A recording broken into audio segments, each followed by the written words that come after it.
මම ඔබට සම්මා දිට්ඨිය පිළිබඳ එක් ධර්ම පරයායක් පැහැදිලි කරන්නම්. ඊතා ඕනෑකමින් මෙය අවසන් වන තෙක්ම අසන්න. ඔබට හැකිවේවි ඉන් යම් අවබෝධයක් ලබන්න. භාග්‍යවතුන් වහන්සේ සැවැත් නුවර ජේතවනාරාමයේ වැඩවසන සමයේ උන්වහන්සේට බොහෝ සෙයින් ළඟම ප්‍රධාන දායකයා ලෙස අග්‍ර උපස්ථාන තනතුර දැරුවේ අනේපිඬු සිටුතුමා. ඔහු නොඑක් විදිහේ කුසල ධර්ම කරලා ජීවිත අවසානයේ මරණාසන්න මොහොතට කිට්ටු වුණා.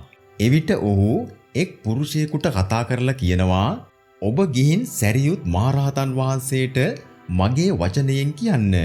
පුළුවන් නම් අනුකම්පාවෙන් අනේපිඬු සිටුතුමාගේ ගෙදරට වඩින්න කියලා. සේවකයා විහාරයට ගොස් පණිවිඩය දුන් විගසම සැරියුත් මහරහතන් වහන්සේ ආනන්ද තෙරුන් වහන්සේ සමග අනේපිඬු සිටුතුමාගේ ගෙදරට වැඩියා. ඉතින් මේ අනේපිඬු සිටුතුමා මහා සංඝරත්නයට හරියම කැමතියි. ඒ අතරින් සැරියුත් මහරහතන් වහන්සේට පුජ්‍යලික ලැබිකමක්, සෙනෙහසක්, ආදරයක් තිබුණා. ඒ නිසා සැරියුත් මහරහතන් වහන්සේ මගේමයි කියමින් මම ආයනය කරමින් තමයි ජීවත් වෙනවා කියන්නේ. ඉතින් තමන්ගේ ජීවිතයේ අන්තිම මොහොතේ තමන් ආදරය කරන ස්වාමීන් වහන්සේ නමක් තමාගේ නිවසට වැඩමවා ගත්තා. මේ වෙලාවේ සැරියුත් හාමුදුරුවෝ අහනවා, ගෘහපතිය ඉවසන්න පුළුවන්ද? ඔබේ රෝගාබාධ අඩු වෙනවා පේනවාද? වැඩි වෙනවා පේනවාද? ස්වාමීනි, මගේ රෝගය ඊටමත් දරුණුයි. හරීම අමාරුයි. එන්නම වැඩි වෙනවා මිසක් අඩුවීමක් නම් පේන්න නැහැ. ස්වාමීනි, හරියට හරක් මරන මිනිස්සෙක් ඊටාම තියුණු ආයුධයක් ගෙන ගව දෙනකගේ බඩ පලනවා වගේ කුස තුල අදිමාත්‍ර වේදනාවකින් කුස පාරනවා. ස්වාමීනි, යම්සේ බලවත් පුරුෂයෙක් ඊටමත් දැඩි රැහැනක් අරගෙන හිස වෙලලා දෙපැත්තට අදිනවා වගේ හිසේ අදිමාත්‍ර කැක්කුමක් එනවා. මේ විදිහට අනේපිඬු සිටුතුමා සැරියුත් මහරහතන් වහන්සේට දුක් වේදනාවේ අදිමාත්‍ර බව පෙන්නුවා. ඒ වෙලාවේදී සැරියුත් මහරහතන් වහන්සේ දේශනා කරනවා, ගෘහපතිය, එසේනම් ඔබ මෙහෙම හික්මෙන්න ඕන. මගේ මේ විඥාණයට, මගේ මේ සිතට ඇස ඇසුරු නොවේවා. ඇස උපාදානය නොවේවා. චක්කු විඥාණය ඇසුරු නොවේවා. චක්කු විඥාණය උපාදානය නොවේවා. මේ විදිහට සැරියුත් හාමුදුරුවෝ කන, නාසය, දිව, ශරීරය හා මනස යන ආයතන 6 ගැනම මේ විදියට හික්මෙන්න කියලා අවවාද කළා. මේ අවස්ථාවේ අනේපිඬු සිටුතුමා අඬන්නට වුණා. අඬනකොට ආනන්ද තෙරුන් වහන්සේ අහනවා, ගෘහපතිය, ඇයි ඔබ මේ අඬන්නේ? මේ වස්තුන් වල ඇලෙනවද?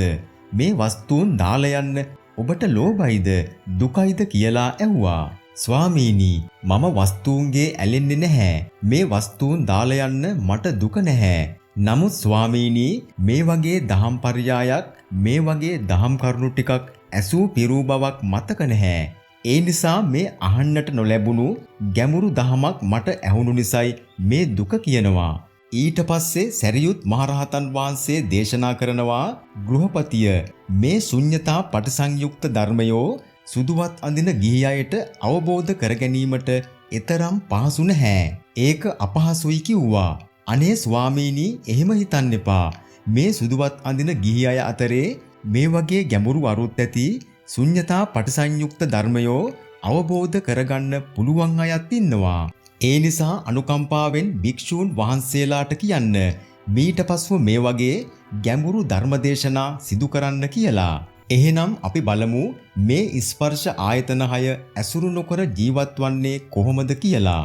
ඇස, කන, නාසය, දිව, ශරීරය, මනස කියන ආයතන 6 හරහා එන ආරම්මණයන්ට මනසේ ගොඩගසා සිටින මේ ගති ටික බැන්දොත්, නැඹුරු වෙලා පැවතුනොත් අන්න ඔබ ආයතන 6 ඇසුරු කළා වෙනවා.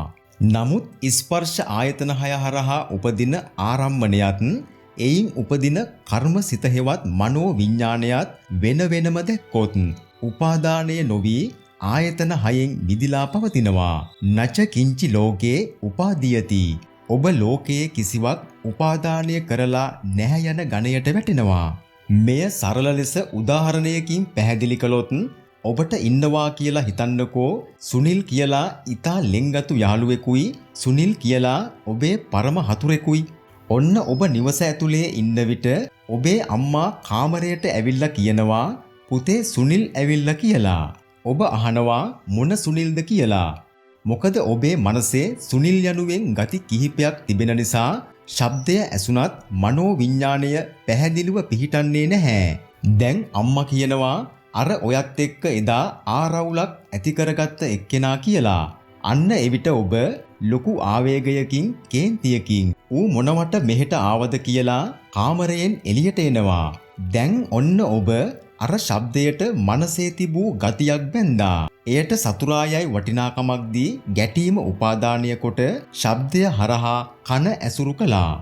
ඒ වෙලාවේ අම්මා ඔබේ අතින් අල්ලාගෙන කියනවා නැහැ කලබල වෙන්න එපා. එයා නෙමෙයි අර ඔයාගේ යාළුවා අල්ලපු ගෙදර සුනිල් කියලා. ෂණිකව ඔබ අර ශබ්දයට දී තිබූ සතුරා යන වටිනාකම අයින් කර මිතුරා කියන වටිනාකම එල්ලනවා. එය ඇලීමක් බවට උපාදානය වී නැවතත් ශබ්දය හරහා ඔබ කන ඇසුරු කරනවා. එයාද අසමින් ඔබ දැන් සාලයට එන විට පුටුවේ වාඩි වෙලා ඉන්න කෙනා දැකලා ඔබ පුදුමයටපත් වෙනවා. අම්මගෙන් අහනවා අම්මේ මේ කවුද? මම මෙයා අඳුනන්නේ නෑනේ කියලා. ඒ කියන්නේ ඔබ දන්න සුනිල්ලා දෙන්නම නෙමෙයි එතන හිටියේ. නැවතත් අම්මා hina වෙලා කියනවා ඔව් මම ඔයාට විහිළුවක් කරේ. මේ සුනිල් ඔයා දන්නේ නැහැ. මේ මගේ මල්ලි කෙනෙක් එයාගේ නමත් සුනිල් කිව්වා. බලන්න ඔබ සාලයට ඇවිත් බලන විට අර ශබ්දයට දෙන්න වටිනාකමක් නැතුව ගියා නේද? ඔබට කිසි දෙයක් හිතාගන්න, මවාගන්න, සිහි කරන්න හැකියාවක් නැතුව ගියා නේද? ඒ කියන්නේ මනෝ විඥාණය නැවතත් පිහිටන්නේ නැතුව යනවා. බලන්න එකම ශබ්ද මාත්‍රයකට ඔබ කීපාරක් එක විදිහට දෝලනය වුණාද කියලා. අන්න ඕක තමයි අසිහිය කියන්නේ. ඔබේ කන ඉදිරියට ආපු ශබ්දයේ ඇත්ත දැක්කේ නැහැ. මගේ හතුරා, මගේ මිතුරා, නන්නාඳුනන පුජ්‍යලයා කියලා එළියෙන් ආපු දෙයක් නොවේයි. ඔබමයි හදාගත්තේ, ඔබමයි හිතුවේ කියලා ඔබ දන්නේ නැහැ. ඇත්තනම් මොකක්ද? බාහිරයෙන් කිසි දෙයක් හමු වෙලා නැහැ. තමන්ගේම මනස තුලම ඉඳගෙන තමන්ගේම මනස ආවරණය කරගත්තා පමණයි. ඔන්න ඕකට තමයි ආයතන ඇසුරු කරනවා කියන්නේ. කෙනෙකුට මෙහෙම හිතෙන්නත් පුළුවන් නේද? ශබ්දය ඇහෙන විට මනසේ තියෙන නිමිත්ත ශබ්දයට බඳිනවා නෙමෙයි. ශබ්දය ඇහෙන විට මනසේ ඊට අදාළව නිමිත්තක් පහළ වෙනවා කියලා. ඒ කියන්නේ දෙල් කියන ශබ්දය ඇහෙන විට මනසේ තිබෙන දෙල් කියන රූපයක් අර ශබ්දයට බඳිනවා නෙවෙයි. දෙල් කියන ශබ්දය ඇහෙන විට මනසේ දෙල් කියලා රූපයක් මැවෙනවා කියලා. එහෙනම් මේ උදාහරණයත් පොඩ්ඩක් බලන්න. ඔබ ජපන් ජාතිකයෙකුට දෙල් ගෙඩියක් කියලා කිව්වොත් මේ මොනවා ගැනද කියන්නේ කියලා ඔහුට මනසේ සටහනක් මැවෙනවද? ඒ වගේම ජපන් ජාතිකයා ඔබට ඔහුගේ භාෂාවෙන් දෙල් වලට කියන නම කිව්වොත් මේ කියන්නේ මේකයි කියලා ඔබට චිත්ත රූපයක් මැවෙනවද? එසේනම් ශබ්දය නිසා නම් නිමිති හටගන්නේ ඔබ කියන දේ ඔහුටත්, ඔහු කියන දේ ඔබටත් වැටහිය යුතුයි නේද? එහෙනම් අපි භාෂාවක් දන්නවා, භාෂාව දන්නේ නැහැ කියන්නේ කුමක්ද? ශබ්දය හරහා චිත්ත රූප මවා ගන්න පුළුවන් නම් භාෂාව දන්නවා. ශබ්දය හරහා චිත්ත රූප මවා ගන්න බැරි නම් භාෂාව දන්නේ නැහැ. ඇහැට පෙනෙන රූපයත් ඔය වගේමයි. අපි නිකමට හිතමු කෙනෙක් ඔයාගේ අතට ගෙඩියක් දෙනවා. ඒක ඔබ දකින්නේ පළමු වතාවටයි. මීට පෙර ඔබ එය දැකලා නැහැ. දැන් ඇස් ඉදිරිපිට වර්ණ මාත්‍රයක් තිබුණට මේක අසවල් දෙය කියලා ඔබට අදහසක් තියනවද? එය විග්‍රහ කරන්න පුළුවන්ද? බැහැ නේද? එහෙනම් රූපය කියන දේ හරිම අහිංසකයි. රූපයේ යථාර්ථය තමයි කිසිම අදහස් ටිකක් රූපය තුලින් එන්නේ නැහැ. එය වර්ණ මාත්‍රයක්ම පමණයි. දැන් ඔයාට ඒ ගෙඩිය දීපු කෙනා කියනවා ඔය තමයි ඩ්‍රැගන් ෆෘට් කියලා. අන්න ඒ ශබ්දය ඇහෙනකොටම ඔබ මොකද කරන්නේ? ඒ ශබ්දය මේ වර්ණ සටහනට ගැට ගහලා මේ හැඩය, මේ රූපය ඩ්‍රැගන් ෆෘට් කියලා මනෝමයක් එතන හදාගන්නවා. දැන් මේ හැඩය කොතනකදී දැක්කත් අර හදාගනිපු පරණ මනෝරූපය ඉදිරියට එනවා. ඔන්න දැන් ඔබ දන්නේ නැහැ මේ වර්ණ සටහන හමු වෙන හැම විටම ඔබම හදාගනිපු ඩ්‍රැගන් ෆෘට් ගෙඩියක් මිසක් එළියේ තියෙන ඩ්‍රැගන් ෆෘට් ගෙඩියක් නෙමෙයි ඔබට හමුවන්නේ කියලා. ඔබ හිතන්නේ අර රූපය ඩ්‍රැගන් ෆෘට් කියලා. අන්න එතකොට උනේ මොකක්ද? අර සාරිපුත්ත මහරහතන් වහන්සේ අනේපිඬු සිටුතුමාට කරන්න එපා කියපු දේ ඔබ කරලා. මොකක්ද? මනෝ විඥාණයට ඇහැයි රූපයයි චක්කු විඥාණයයි බැඳලා ඇහැ ඇසුරු කරන්න දීලා. එහෙනම් පේනව නේද? එළියේ තියෙන රූපයකට අපේ සිතේ රාගයවත් ද්වේෂයවත් ඇති කරන්න බෑ. එය හුදෙක්ම ඇති කරගන්නේ අපිමයි. එය අපේ මනෝ විකාරයක්ම පමණයි. මෙතනදී ඇහැ රූපය චක්කු විඥාණය නිසා මනෝ විඥාණය පහළ වුණාට වරදක් නැහැ. නමුත් මේ වර්ණ සටහන දකින විට ඩ්‍රැගන් ෆෘට් කියන අදහස නේද ඇතිවන්නේ කියලා ඇත්ත ඇති සැටියෙන් දැක්කානම් කාරණය ඉවරයි. අන්න ඒකයි සැරියුත් මහරහතන් වහන්සේ දේශනා කළේ ස්පර්ශ ආයතන 6 හරහා ඕනෑම දෙයක් හිතන්න කියන්න කරන්න. නමුත් හිතන කියන කරන දේවල් නැවත ස්පර්ශ ආයතන 6ට ඇසුරු වෙන්න දෙන්න එපා කියලා. අන්න එහෙම කළොත් ඔබට ලෝකය කියලා එකක් හමුවන්නේ නැහැ. ලෝකය කියන එකෙන් මිදෙනවා.